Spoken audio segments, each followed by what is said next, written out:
تو وہ ہر جگہ اور ہر وقت اپنے خدا کو حاضر ناظر سمجھنے لگتا ہے، اور وہ اس بات کو اچھی طرح سے جان لیتا ہے کہ اس کے دل کی گہرائیوں میں چھپی ہوئی باتوں کو بھی اللہ تعالیٰ اچھی طرح سے جانتا ہے۔ چنانچہ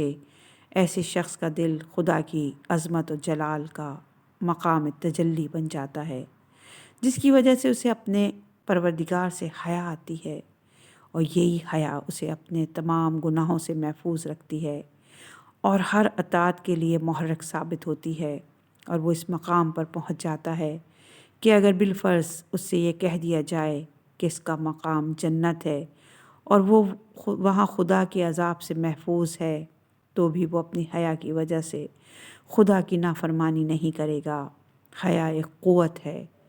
اور ایک شخص ایک اپنے جیسے بندے سے حیا کرتے ہوئے اس کے سامنے برائی نہیں کرتا، تو انسان کو خدا کے سامنے برائی کرنے سے بھی حیا آنی چاہیے۔ اگر کبھی غفلت و نسیان کی وجہ سے انسان سے کبھی کوئی غلطی سرزد ہو جائے، تو حیا کا تقاضا یہ ہے کہ انسان اپنی غلطی پر نادم ہو اور رو رو کر اپنے مہربان خدا سے معافی طلب کرے۔ عبادت از روئے محبت۔ جب کوئی بندہ نفسانی مجاہدات اور دنیا کی فنا پذیری پر گہرا غور و فکر کرے گا، تو وہ حیوانی خواہشات اور نفسانی آرزوؤں کو اپنے دل سے نکال دے گا، اور جب اس کا آئینہ دل صاف ہو جائے گا تو اس کے دل سے خود خواہی اور خود پرستی کا زنگ اتر جائے گا۔ اس مقام پر پہنچ کر انسان زیادہ سے زیادہ مخلصانہ عبادت کرے گا، پروردگار عالم کی محبت کا حقدار بن جائے گا، اور اس وقت خداوند عالم اس کے دل کو اپنے انوار محبت کا مقام تجلی بنائے گا، اور اس وقت محب نہیں رہے گا بلکہ محبوب بن جائے گا۔ خدا ان سے محبت کرتا ہے اور وہ خدا سے محبت کرتے ہیں کی صفت کا ایک فرد بن جائے گا۔ مقام محبت کا اعلیٰ ترین مقام ہے، اور عارفین کی سب سے بڑی آرزو ہے دل پوری مملکت جسم کا سلطان ہے، اور جسم کی تمام اختیاری حرکات کا سرچشمہ دل ہے۔ لہٰذا جس دل میں خدا کی محبت یوں سما جائے کہ اس میں سوائے محبت خدا کے کچھ بھی نہ ہو، تو اس شخص کے ہاتھ، پاؤں، کان اور آنکھ وہی کچھ سر انجام دیں گے جو کہ دل کہے گا۔ لہٰذا محبت خدا پر فائز ہونے کے لیے انسان کی آنکھیں وہی کچھ دیکھیں گی جسے خدا دیکھنے کی اجازت دیتا ہے، اور اس کے کان بھی وہی کچھ سننا پسند کریں گے جس کے سننے کی خدا اجازت دیتا ہے، اور اس کے پاؤں ادھر ہی چلیں گے جس طرف خدا چلانا چاہتا ہے۔ محبت خدا سے سرشار شخص خدا کی عبادت اور اطاعت نہ تو جنت کی طمع میں کرے گا اور نہ ہی نعمتوں کی وجہ سے کرے گا، اور نہ ہی اس کے حیا کی وجہ سے کرے گا۔ ایسا شخص اپنی محبت کے تقاضوں کی وجہ سے خدا کی اطاعت اور عبادت کرے گا، اور اسے خدا کی فرما برداری بذات محبوب محسوس ہوگی، اور اسے خدا کا ذکر شہد سے بھی زیادہ شیریں محسوس ہوگا، اور اس کے دل کا تمام تر سرور، آسائش یاد خدا سے وابستہ ہو جائے گا، اور وہ ایک مچھلی کی طرح سے ذکر خداوندی کو اپنے لیے پانی تصور کرے گا۔ جس طرح سے پانی کے بغیر مچھلی زندہ نہیں رہ سکتی، اسی طرح سے وہ بھی یاد الہی کے بغیر زندہ رہنے کو پسند نہیں کرے گا۔ امام زین العابدین علیہ السلام دعائے ابو حمزہ صومالی میں اس حقیقت کو مناجات کے انداز میں یوں بیان کرتے ہیں: میرا مولا و آقا، تیرے ذکر کی وجہ سے میرا دل زندہ ہے، اور تجھ سے مناجات کر کے میں نے اپنے خوف کی آگ کو ٹھنڈا کیا ہے۔ عشق عبادت دل کا سکون ہے۔ اللہ تعالیٰ کا فرمان ہے، سورہ رات کی آیت نمبر 28، یہ وہ لوگ ہیں جو ایمان لائے ہیں اور ان کے دلوں کو یاد خدا سے اطمینان حاصل ہوتا ہے، اور آگاہ ہو جاؤ کہ اطمینان یاد خدا سے ہی حاصل ہوتا ہے۔ الغرض خدا سے محبت رکھنے والا شخص اپنی زبان کو حرکت دے گا تو خدا کے ذکر میں حرکت دے گا، اور اس کے کان صرف اس کا ذکر سننا پسند کریں گے، اور اس کی آنکھیں اس کی آیات کے علاوہ کچھ دیکھنا پسند نہ کریں گی، اور اس کے پاؤں اس کی فرما برداری کے علاوہ کہیں اٹھنے پر آمادہ نہیں ہوں گے۔ حبیب خدا خاتم الانبیاء کی حدیث اصول کافی باب العبادہ میں، لوگوں میں سے افضل وہ ہے جو عبادت سے عشق کرتا ہو اور عبادت سے بغلگیر ہوتا ہو اور دل میں عبادت سے محبت کرتا ہو اور اپنے جسم سے عبادت سر انجام دیتا ہو اور عبادت کے لیے اپنے آپ کو فارغ رکھتا ہو اور اسے دنیا کے دکھ سکھ کی پرواہ نہ ہو۔ خدا کا عاشق ثواب پر نگاہ نہیں رکھتا۔ خدا کا عاشق جس کے دل میں گھر کر جائے اور وہ خدا کی عبادت سے عشق کرنے لگے تو نگاہیں ثواب کے حصول اور عذاب کے دور ہونے پر نہیں لگی رہتی، کیونکہ عاشق کی نظر محبوب کی اجرت کے بجائے محبوب پر ہوتی ہے۔ اگر بالفرض اسے یہ یقین بھی ہو جائے کہ اسے جنت میں نہیں بھیجا جائے گا اور اسے اس کے عمل کی کوئی اجرت نہیں ملے گی، پھر بھی وہ عبادت اور اطاعت سے پرہیز نہ کرے۔ بات یہاں تک محدود نہیں، اگر اسے بالفرض دوزخ میں بھی ڈال دیا جائے تو بھی خدا کی محبت اس کے دل میں موجزن رہے گی۔ امام سجاد علیہ السلام اپنی مناجات ابو حمزہ صومالی میں ارشاد فرماتے ہیں، اے میرے معبود، اگر بالفرض تو مجھے زنجیروں میں بھی جکڑ دے اور لوگوں کی نظروں کے سامنے مجھے اپنی عطا سے محروم کر دے اور لوگوں کی نگاہوں کو میری رسوائیوں کی طرف متوجہ کر دے اور تو مجھے دوزخ میں بھیجنے کا حکم دے دے اور میرے اور نیک لوگوں کے درمیان تو جدائی ڈال دے، اس کے باوجود میں اپنی امید تجھ سے قطع نہ کروں گا اور میں اپنے چہرے امید کو تیری بخشش سے نہیں ہٹاؤں گا، اور میرے دل سے پھر بھی تیری محبت نہیں نکلے گی، اور میں تیری نعمتوں کو فراموش نہ کروں گا، اور دنیا میں مجھ پر جو تو نے اپنی ستاریت کا پردہ لٹکایا ہے میں اسے بھول نہ سکوں گا۔ دعائے عرفہ کے الفاظ، اے خدا، جس نے اپنے دوستوں کو اپنے سے مانوس ہونے کی حلاوت سے روشناس کرایا تو وہ اس کے سامنے خوشامد و ثنا کرنے کے لیے اٹھ کھڑے ہوئے۔ خدا کا دوست خدا کی عبادت اور اطاعت کا دل دادا اور معصیت و غفلت سے بیزار ہوتا ہے، اور وہ گناہوں سے متنفر رہتا ہے، اور گناہوں کا ذائقہ اسے کریلے سے بھی زیادہ کڑوا محسوس ہوتا ہے۔ اگر بالفرض اسے یہ یقین دلا دیا جائے کہ وہ بہر صورت داخل جنت ہوگا اور اس سے گناہوں کا کوئی مواخذہ نہیں کیا جائے گا، پھر بھی وہ گناہوں کی آلودگی سے ملوث ہونا پسند نہیں کرے گا، کیونکہ وہ گناہ کی پستی سے واقف ہوتا ہے۔ دوستان خدا کا دل ہر بیماری سے پاک اور مکمل طور پر صحیح و سالم ہوتا ہے۔ ایسا دل یاد خدا کی لذت سے آشنا اور گناہوں کی تلخی سے واقف ہوتا ہے، جبکہ اس کے برعکس دوستان دنیا کا دل فطرت انسانی کے ذائقے سے منحرف ہوتا ہے۔ اس نے حیوانی لذات کے علاوہ کسی روحانی لذت کو چکھا تک نہیں ہوتا، اسی لیے وہ دنیاوی لذات کے ذکر سے اپنے منہ کو میٹھا کرتا رہتا ہے، اور وہ حیوانی اور سفلی جذبات کی تسکین پر فخر کرتا ہے، یاد خدا اور یاد آخرت سے گریزاں رہتا ہے اور اپنے آپ کو دنیاوی سرگرمیوں میں مصروف رکھتا ہے۔ جب ان کے سامنے خدا یکتا کا ذکر آتا ہے تو جن کا آخرت پر ایمان نہیں، ان کے دل متنفر ہو جاتے ہیں، اور جب اس کے علاوہ کسی کا ذکر آتا ہے تو وہ خوش ہو جاتے ہیں۔